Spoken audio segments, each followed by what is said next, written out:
Our keynote, but I'm going to talk about my keynote for a few minutes before we get started. Once our keynotes, first of all, has everyone been served an entree? If you haven't, raise your hand. Is there anyone that has not gotten their entree? And so is there anyone that has not gotten their entree? I know there's people that are straggling in at the end. So there's lots of staff around to make sure that everybody gets their entree. If I could have the staff in the back just help make sure that people are getting their entree, that would be great. Okay. So today I have ShanShan Pa. She's the Vice President in AI Governance at GlobalLogic. And as I said, she's the head of AI, and her practice at GlobalLogic with a background in privacy, compliance, and risk. She has worked with clients across industries, including technology, healthcare, and financial services, to translate complex compliance requirements and regulations into tangible, workable government strategies. She focuses on building practical guardrails that support innovation without losing sight of accountability. Before GlobalLogic, she oversaw global privacy and compliance at Alibi Cloud, where she managed the security and privacy compliance aspects of the cloud business. Today, she's going to speak on Rethink Intelligence, building smarter, safer, and more inclusive AI. I'm very, very grateful to her because, as I said, I had a last-minute cancellation with our prior keynote because he had an emergency with Schneider Electric and had to go to India. So ShanShan was gracious enough to step up at the last minute. So everyone, let's welcome ShanShan to the stage.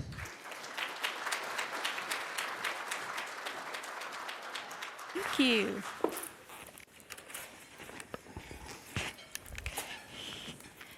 me just set up. How's lunch?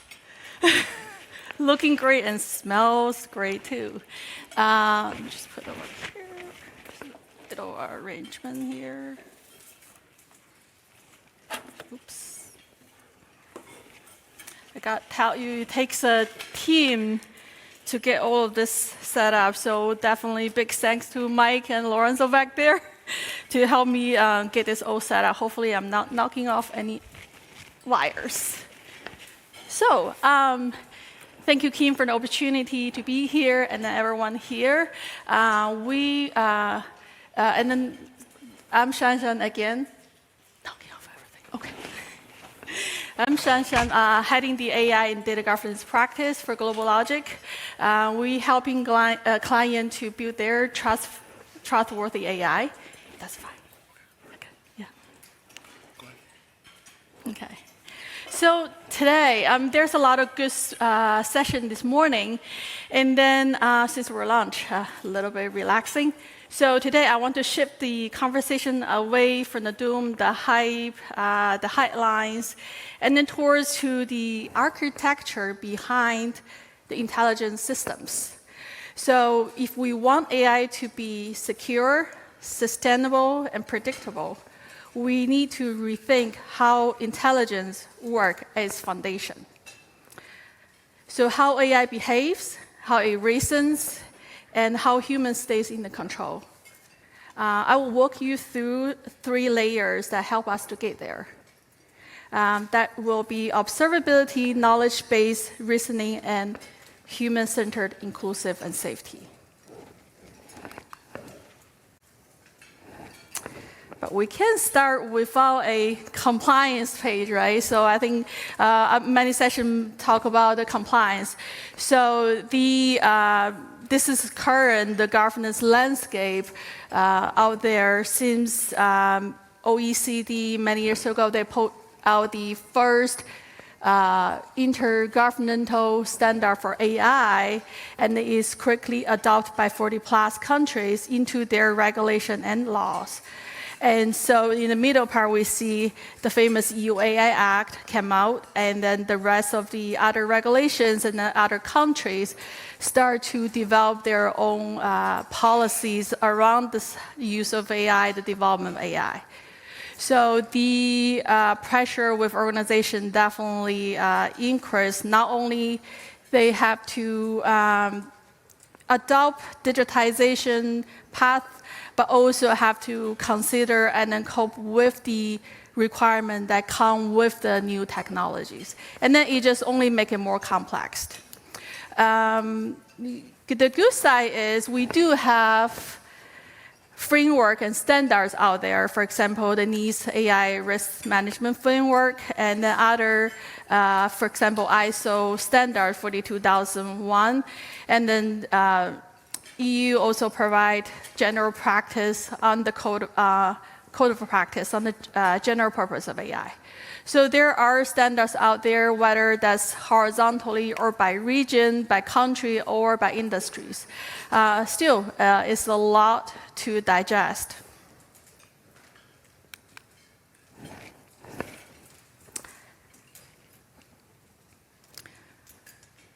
Why this matters now, and then why all of those regulations out there. So let's step back, talk about the why a little bit. So on the left-hand side, this is the AI instant map. Every little dot here represents a real-world failure. And you can see the failure actually across different industries, for manufacturing, energy, healthcare, finance, retail, governments, and more. So this is how it was continuous evolve. This database is actually from the AI Instant Map. I can share the link later as well. So on the right-hand side, the data shows what is actually going wrong. So the top category, 31%, is the system safety failure and limitations. Surprising enough, in July, when we have another session presenting the chart, that was different digit. It was 30% of all others, not identified cause. So months later, that now the gap is evolving too between the next tier and the next, which is the discrimination, misinformation, misuse, etc. So that means AI systems produce unsafe or unexpected results, often in ways that developer might never anticipated. So after that, we'll see those follow through the typical one, the discrimination, privacy, security failure, they're always there. However, the 1/3 of the jump for that system failure is a hint. So the key point is this. The majority of the failure are not about inputs, which we always thought, garbage in, garbage out, must be the data, must be the data. But they're about how the system behaves and how it reasons, and of course, how it fails under pressures. And that's why we need new architectures, at least new perspective when we're thinking about this whole thing.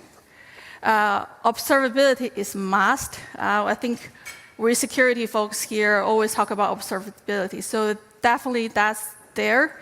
And knowledge-based reasoning, and also more human inclusive oversight.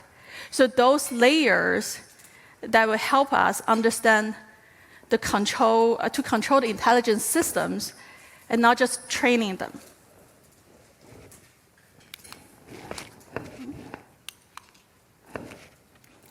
So you can manage what you can measure. Also, I think for security world, we have been long saying that you can protect what you don't know. And that's why see the system first. I want to share a use case that we have been working on. It was a coincidence as well. So I worked with a whole bunch of engineers on the AI system and development, a new product, a new capability, etc. So one request we received is, how about sustainability? How can we know how the system burning energy? How about that's not something your typical security, privacy work? Can that be measured in the AI era? Because right now, every token you burn is the cost. And it is a cost to the company, it is a cost to the environment as well. So we said, OK, let's observe this a little bit and then play around. So we have put on observability to all the agents that we are internally using, and then to try to monitor and then try to figure out how this can be a solution for company need to monitor sustainability, for example, those niche area.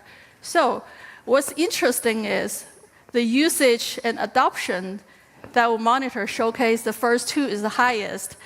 And which two are those? I don't know if you can see, but if you cannot see, it will be taking a best guess. Anyone? The purpose is not to see, so you can guess. So surprisingly, the first one is for sales enablement.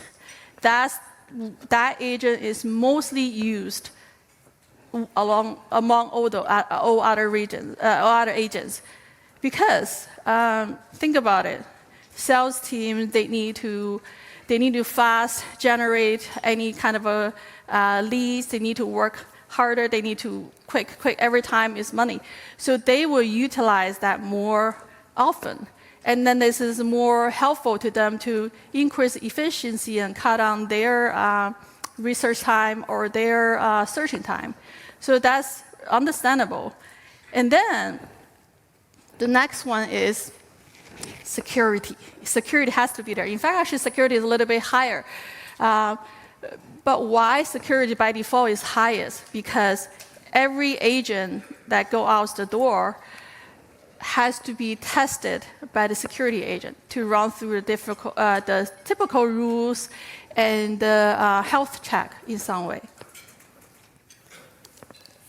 So that kind of explains more where the focus is for a company internally. So now, of course, more usage, meaning more energy costs. More energy costs, more token burned. And then that's the whole financial costs and energy costs down the road. Next is another interesting discovery that if you switch from different regions to run those models, there are differences. So for energy perspective, of course, business will want to use Europe or other region that has more clean energy versus you see other part of the world that's not so much clean energy. So for energy perspective, that's something that they can visually see by adopt different regions' resource that can impacting their whole sustainability goal. But for business perspective, that means the higher cost is actually reverse, because clean energy does cost more to procure, to use. So that's kind of something interesting discovery. Next, we also want to see the quality. So each of them, we do monitor the performance and cost, because performance cost is a trade-off. So we want to monitor how can we better understanding the agents or the systems. Again, in the little background is we randomly using different LLM out there, for example, ChatGPT, Gemini, to run those agents to try to see what the heat map is, where certain agents perform with certain models versus the other models. So then we assign a quality, meaning how well it performs. So now you're wondering, what that has to do with me?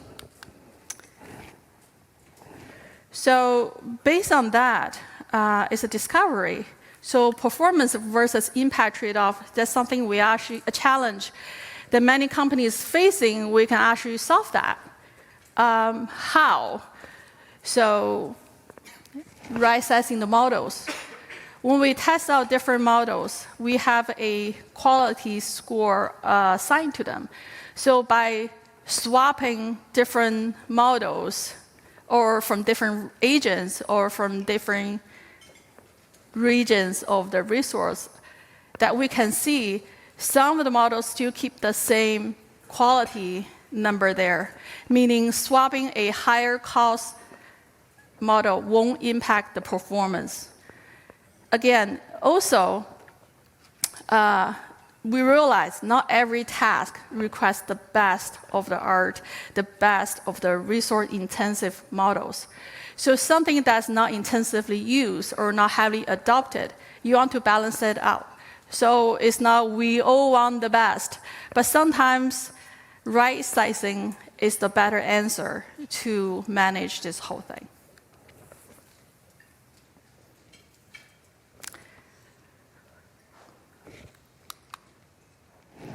Another discovery. So vendor-neutral platform. Remember I mentioned that we test out different models, doing the same task.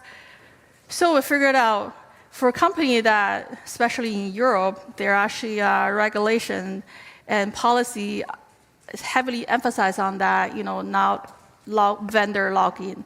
So for a company that have to face that type of challenge, you can see, or before you deploy, to see which one can perform not better, but also within the range of what you can accept. And then how to balance between different vendors. Some might be better here, some might be better there. And in the case of unfortunate event, you have to swap something out. Which one is safe to swap? So that kind of give you a light to the in case of disaster, or what's your backup plan? So that's also something that we found out that could be useful for greater cases. And of course, back then, the regulation, the whole first page that shows up, even from the OECD, that transparency is a key for many of the AI-related technology, because there's a lot of black box out there, and then transparency is a important part that impacts a lot of business as well. So basically, you can manage what you can measure, and observability definitely made AI performance and energy use transparent. So then visibility is not just oversight, it becomes an optimization. But observability alone is not enough, because we can see what's going on. We can see everything. We can see how the model system perform. Then what?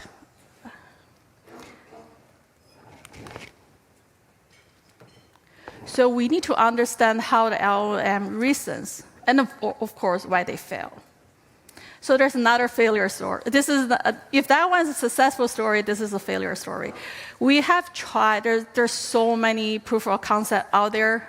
I'm sure all you know, or you all see, there are different kind of a use case, different kind of proof of concept, POC, etc.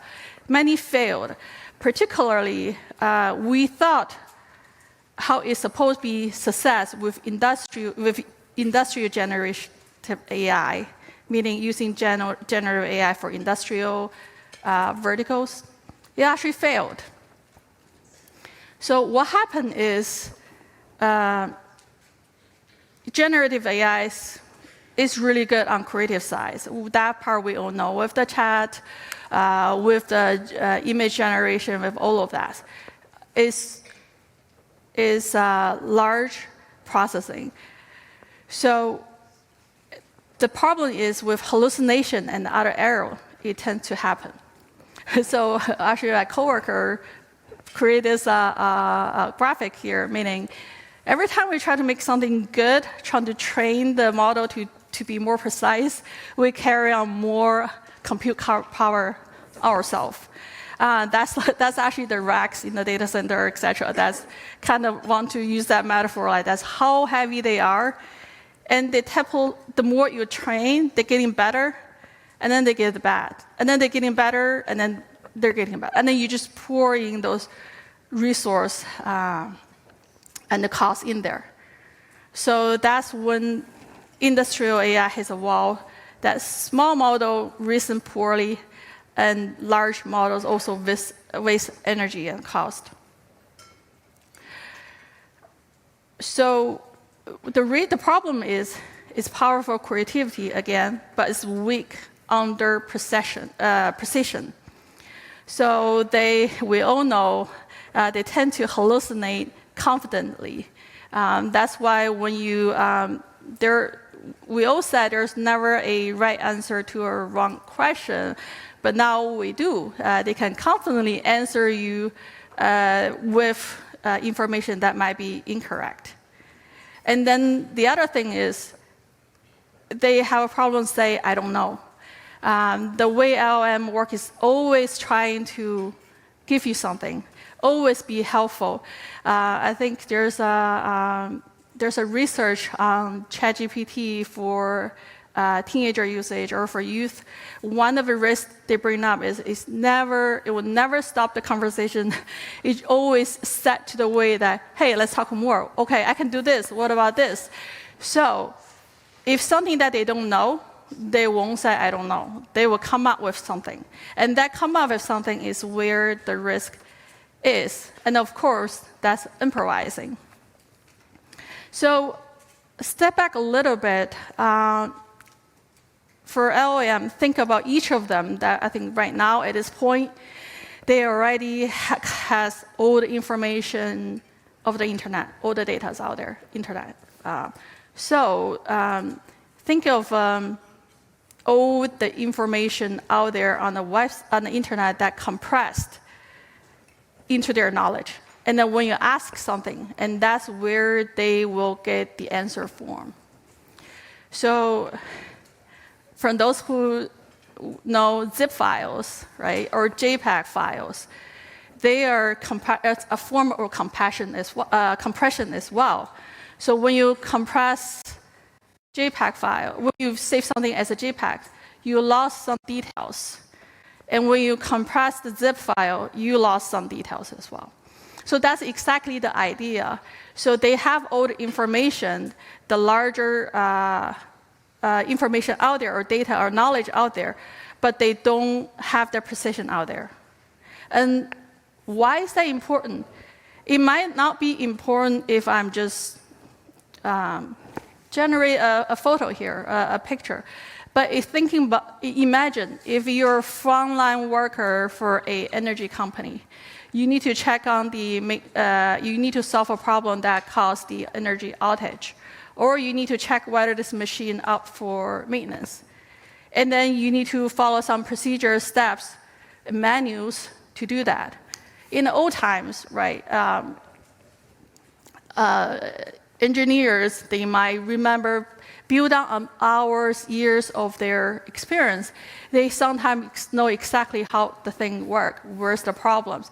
Or some others, they go through the training, they will read the manuals, and that's how they learn. So what if there's one mistake that you use the wrong oil lubricant for the machine, or you connect the wrong line? That costs life. There's a possibility that costs life or even cause massive outage. So that's why precision is really important in this case, not a creativity. Also, talking about bias, we all think when we talk about bias, it's okay, race, gender, different kind of a bias. But bias is not, it's more than that. There are different shape of bias. For example, if the system has been trained on Fahrenheit, and then there is something come out on question on Celsius, the system might tend to keep on the Fahrenheit side the knowledge that they have and not attend the other. We're talking about a closed environment.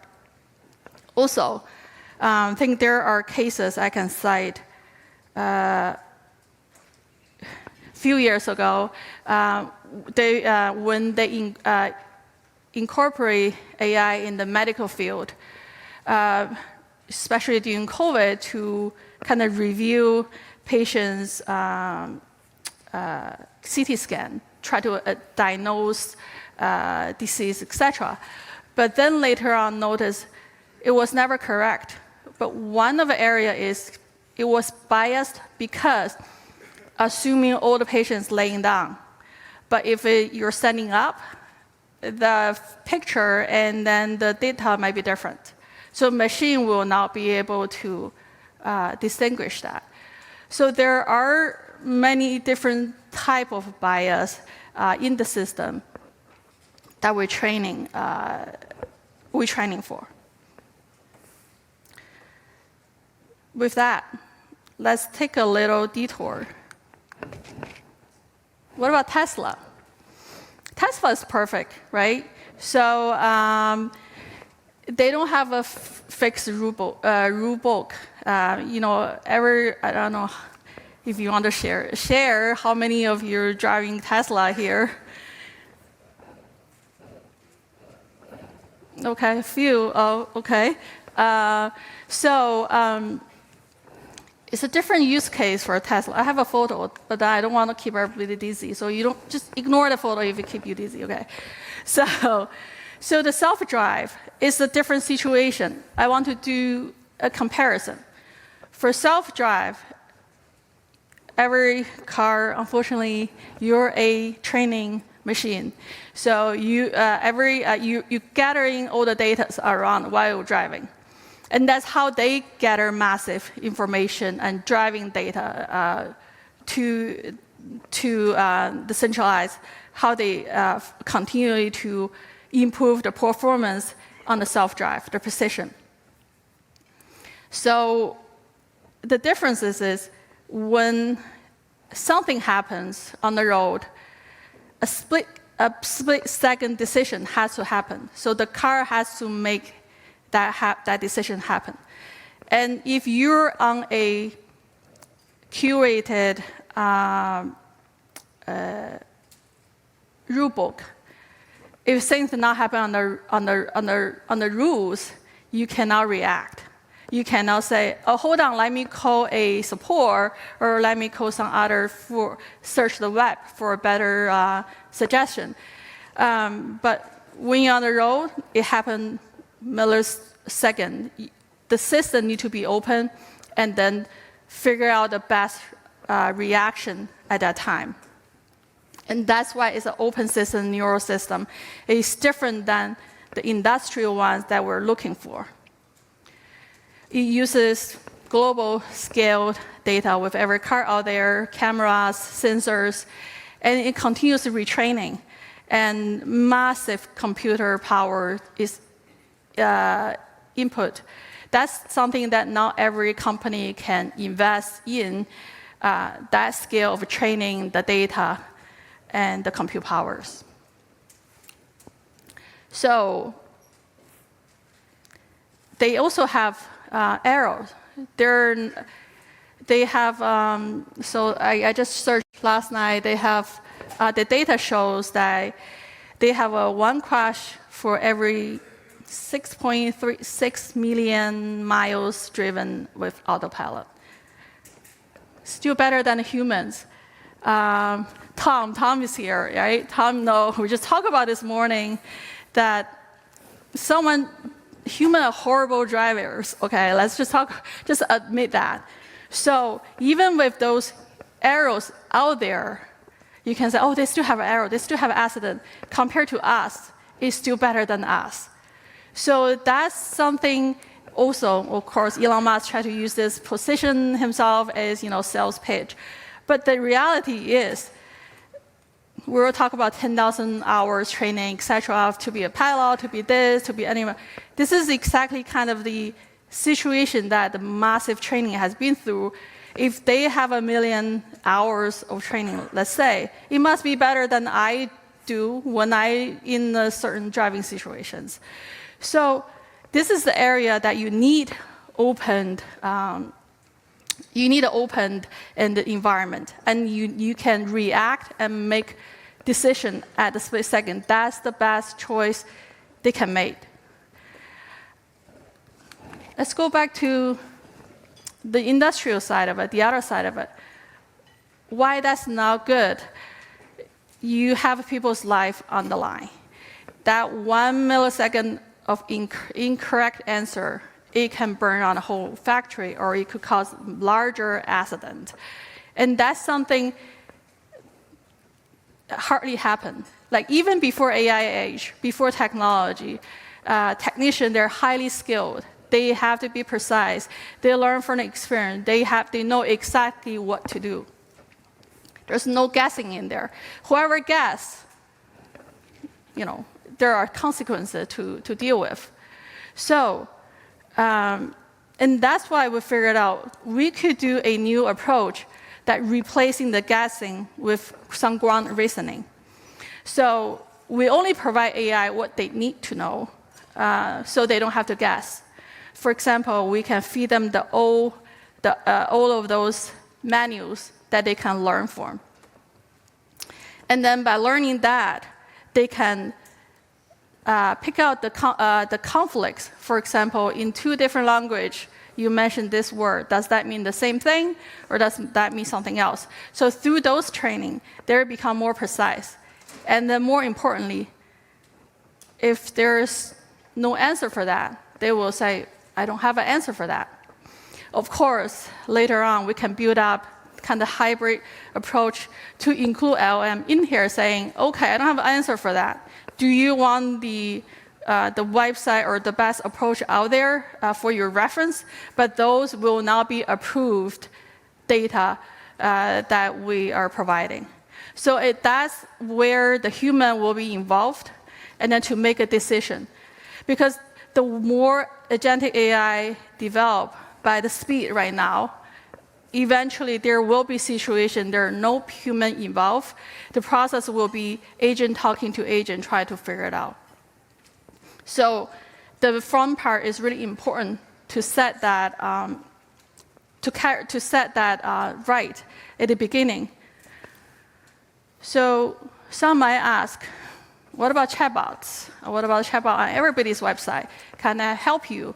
And then yes, we tested chatbot, beat it out of it. So before, we tend to give different kind of questions like, what about 1 + 1? And then if the chatbot will probably say 2, fail, because the purpose of that chatbot is providing the information that curated to providing the service. It's not the time to go outside that rules. That's where all the rules were setting with all the chatbots. And then, of course, you can ask, how can I escape tax? Do you provide legal service? Try it on every chatbot out there. Some might answer, the right approach should be just shut off out there. That's not something I'm providing, that's not something of my responsibility, kind of just end that conversation. If anything, but because it's still LLM based, it tends to go on, and that's why the guardrail route has to be set. It costs a lot of time, but that's a different scenario. For industry, the precision, we need no hallucination, and then turn that to close to 0. And then instead of guessing large language model, it will reason more like an engineer, ground every conclusion with some verified knowledge. So then from the previous photo, carry on the computing power, now we can lead to the lightweight efficiency. So not just absorb any of the AI footprints or costs, but actually shrinking it. That's another thing with the right size in the model as well. Pick up the right scenario, right use case, and apply the right approach to minimize the potential harm that AI might brought, and then enlarge the benefit that it have.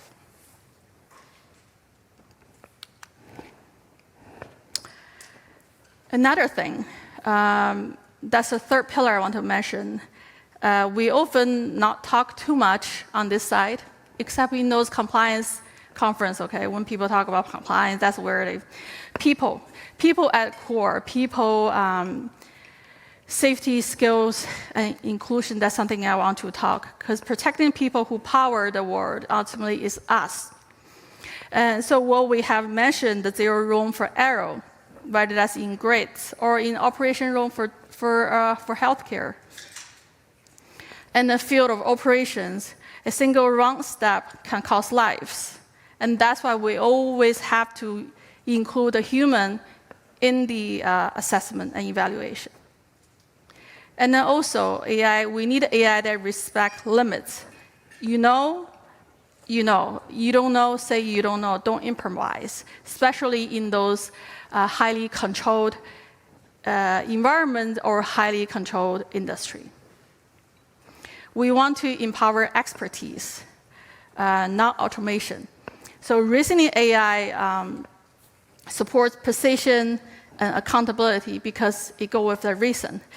And then turning complex procedure into a clear, auditable guidance. That's something that you compare compliance officer music to their ears.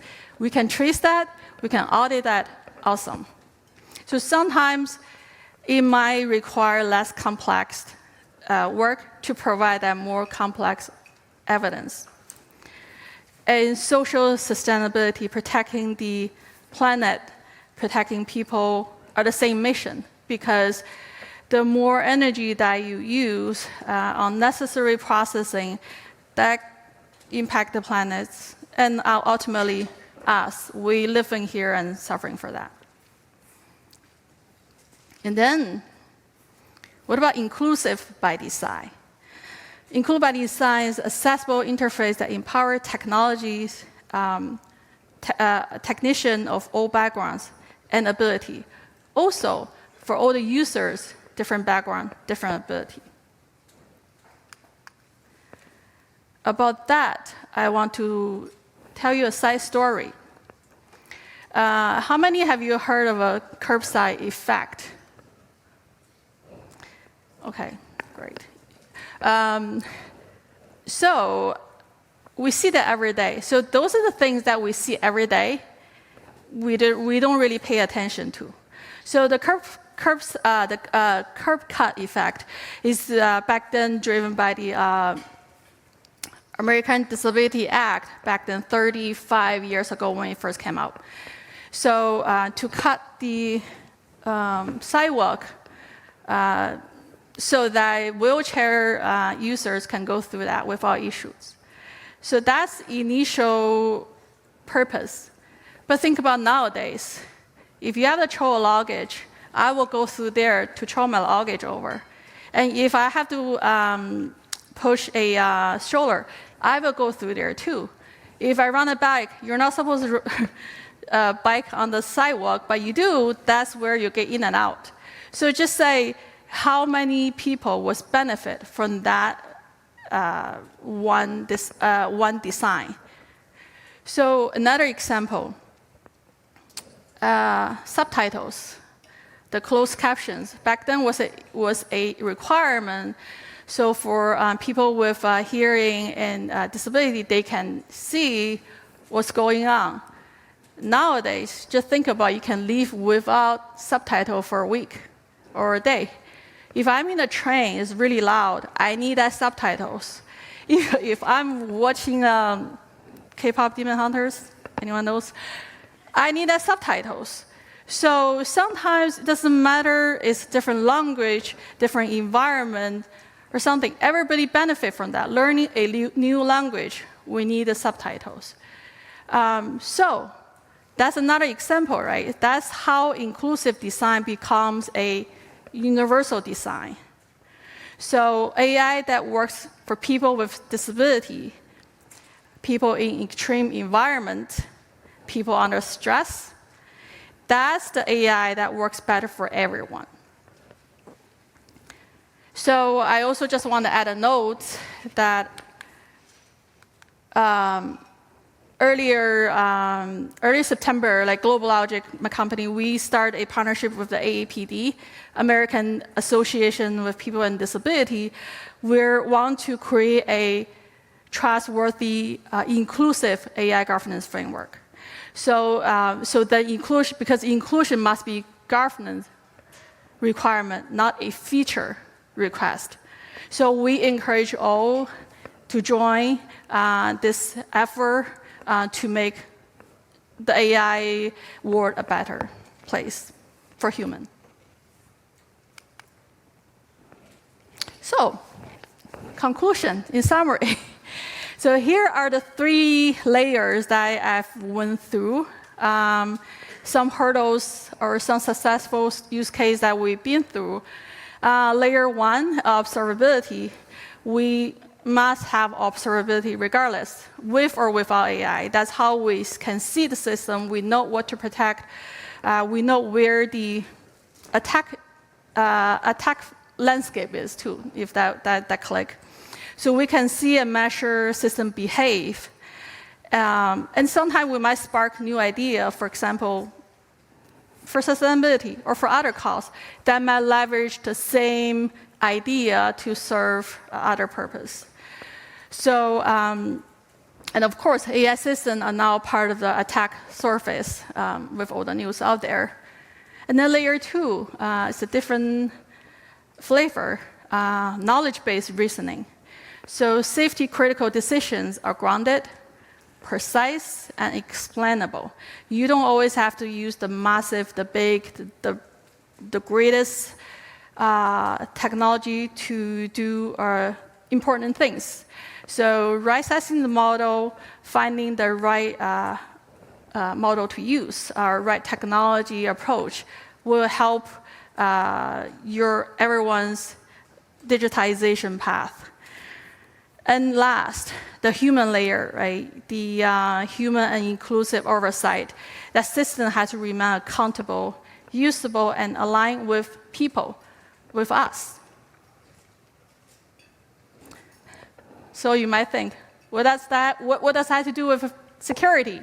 This is a security conference. Everything. Think about it. Because AI security is not about protecting the system anymore. It's about protecting the intelligent decision that those systems make about us, about the rest of the world. So as AI scales, so much safety. As automation scales, so much control. And as intelligence scales, so much the responsibility. So intelligence isn't measured in parameters or tokens cost anymore. It's measured in impact. And then we have a chance here to ensure that safety and progress can scale together, not at one of the expenses of the other. Some said, every dollar you spend is a vote that you make to the future that you want to be. And let's engineer impact together. Thank you.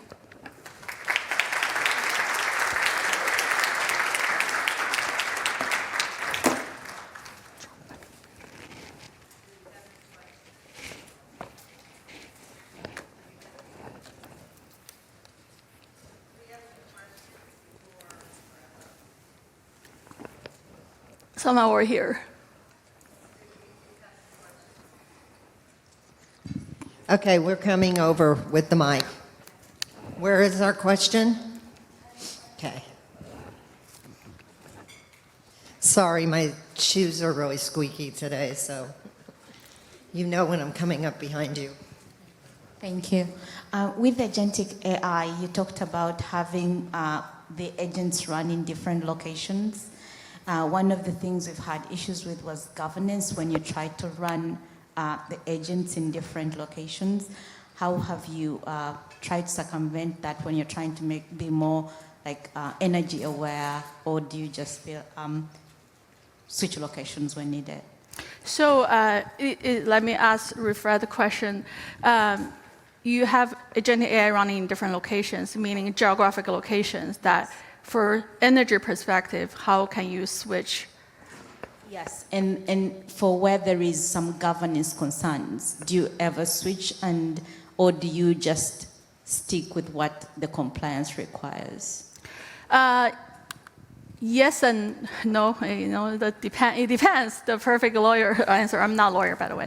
So, but it has to be to the situation that a company is, the purpose and the goal the company is trying to strive for.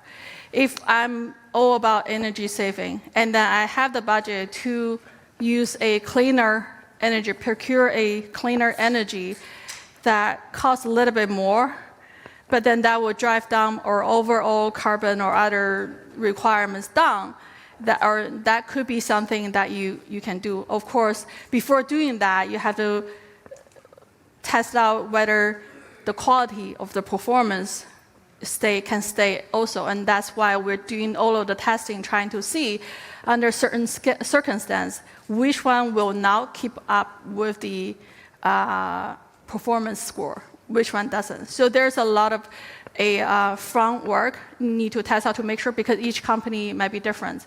For example, our sales team is really, they're just trying to do all of that, running. What's the use case for this? Did they run all of that day and night? That will be the highest. If we break that one down, we're going to have an issue with the CFO, right, or the sales team. So that depends the scenario, the priority that you're focusing. But that's the other thing is we all heard digital twins.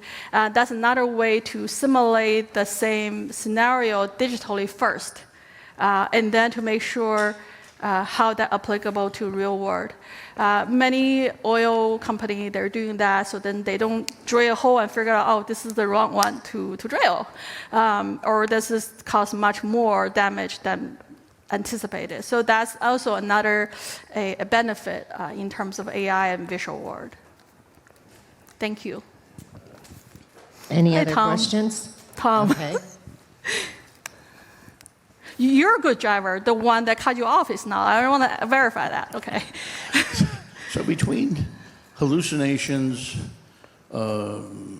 biasness, and errors, is there a threshold where we say, don't go there yet? So yes, threshold. I think the threshold is now it's dynamic. It's not static. Because you're using the Tesla case, again, that threshold is acceptable for them. But whether that threshold is acceptable for someone on a operation table or in the energy maintenance, that might not be it. So the threshold, it depends the impact to the company, to the process itself.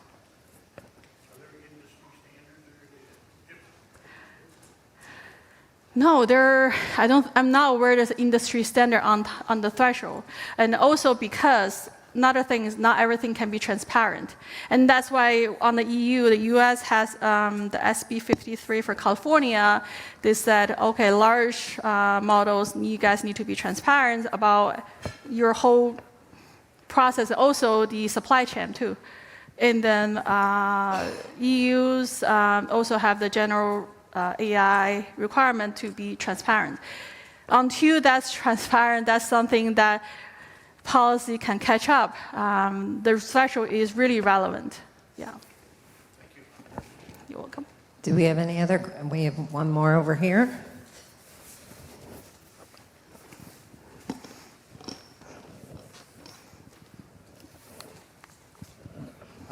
Back when I was a young person, 1980, 81, there was this new thing called a computer, and people were in a panic saying, I'm going to lose my job, everybody's going to lose their job to these computers. There was another camp that said, it's a fad, don't worry about it, computers are going to go away. My father gave me some advice. He said, embrace this thing, go to school, learn everything you can about it, which obviously, look around the room, IT is a huge thing now. Back in the 90s, similarly, the internet's coming, it's going to take our jobs, everybody's going to lose their jobs. The advice I got was to embrace it. What advice would you give somebody, a young person today, with regards to, people are saying, oh, this AI, people are going to get laid off, where all the developers are going to go away, all the artists are going to go away. What advice would you give to a young person today? So definitely embrace the new things. You have to keep an open mind to learn new things and not rejecting it, but learning with a purpose. You want to understand how the technology works, how that can benefit us in the future or replacing us. But I think the open mind is really important. I often tell my kids too, just try to use more tools, try to figure it out more. Using and placing and is the best way to train than reading the book, reading the manuals. That's the best way to figure out how things work. And then, of course, on the compliance side, right, organization, it's better to have a experimental sandbox environment for all the developers, they can run the tools, they can figure it out, they can run the free, before to figure out which one to use to procure. If you provide that environment, people self-regulate, young people too, so people will figure out which one goes by and which one will stay. I think I was donating my CD-ROMs the other day to, and then the kids at the door said, "What is it?" CD, like what is it? So sometimes things quickly will be replaced by the new things. Even for the things that I talk about, like knowledge-based processing, many years later, as the technology advances, the compute power might shrink. We might not need that much compute power to do the same thing. So that idea we might scratch off, and then there might be new idea coming. I mean, just think about 1 terabyte of hard drive many years is like a brick. Now it's a keychain like this. So it will continue to evolve, but definitely be part of the journey, not be left out. In case just coming in time, this morning I saw a news that Andrew Ng was making a speech about how the talent in the future is rather, he said, he'd rather hire someone who has the mindset to embrace more, to learn new things, than who has a lot of skills but refuse to embrace anything new, to change. That's almost inevitable right now for us. Hopefully that helps. We probably have time for one more question if there's anybody out there. The Tesla user. I'm scared that Tesla is training on my driving skills there. But thank you for the session. And I am interested in the AI observability tools. Like, is that something you're seeing people buying vendor tools or building internally? Or how are you scaling for various observability needs? So there are definitely vendors already been doing that at the data level or at the system levels. Whether that's a security tool or data governance tool, there are many vendors already out there. For us, we build up for like internal usage and practice, try to monitoring, try to testing, etc. So knowing that the discover is knowing that the same tool can be utilized for other purpose or to serve different goals. So that's kind of a innovation plus discovery exercise that we have been through. And luckily, it worked, and we showcased to our energy customers that it seems working. But it could be failed, like the other one that we same thing. The POC just error, so many hallucinations. Then you have to figure it out. anyway. So it's kind of long answer to your short question. Yes, there are many vendors out there.